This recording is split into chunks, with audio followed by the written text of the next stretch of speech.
I'm joined now on the programme by Anthony Cox, a professor in clinical pharmacy and drug safety at the University of Birmingham. Prof, good to have you on the programme. Are you confident and comfortable with this kind of upgrade in what pharmacists are allowed to do and the prescriptions they're allowed to write? Yes. Pharmacists have like a 4-year undergraduate master's programme, a year of training in foundation, and have expertise in medicines that's above and beyond all the other healthcare professions. So there are already 25% of pharmacists are actually registered prescribing pharmacists working in GP surgeries or hospitals and in community pharmacy. And these sorts of schemes have been run as pilots or actually as permanent additions to the healthcare environment in other countries such as Wales and Scotland. So I'm fairly confident that this scheme is safe. It's only for certain particular areas like infected insect bites or uncomplicated UTIs, and there are good guidelines and procedures in place. And it has to be said that the pharmacists are really well trusted by the public and have had an excellent role throughout the pandemic in terms of COVID vaccination, and they're well placed within the communities in areas of deprivation where people might struggle to get a GP.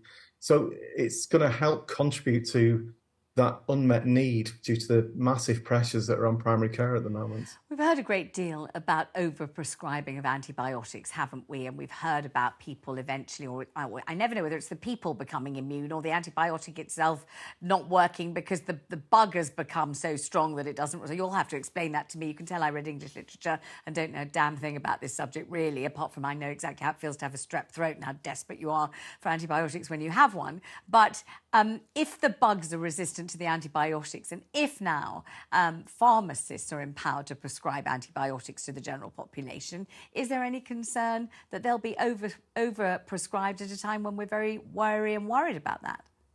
Well, pharmacists are really concerned about antimicrobial resistance, which is really the bugs becoming resistant to the antibiotic.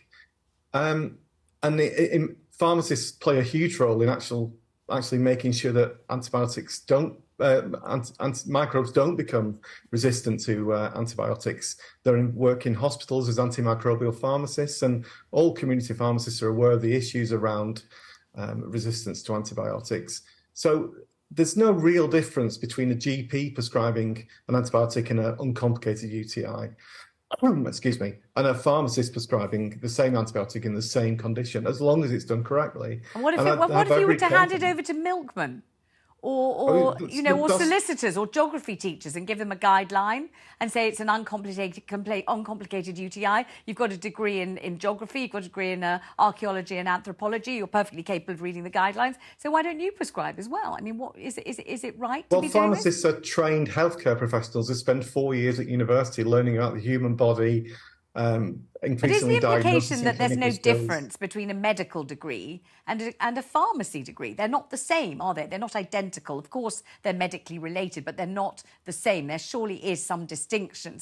There are distinguishing features and areas of knowledge and other elements to a medical degree and a medical qualification that are not replicated in a pharmacy degree. Indeed, there are. But one of the areas that pharmacists are experts in is the use of medicines and particularly in uncomplicated situations like this. For decades, people have been buying medicine. I just wonder, Prof, whether the idea of an uncomplicated UTI is an oxymoron. Anyone suffering one will tell you they're fairly complicated if you're the patient that is suffering. Thank you so much for joining us, though. Excellent to have you on the programme. I'll tell you what's coming up after the break. Lovely listener and vibrant viewer. You've got to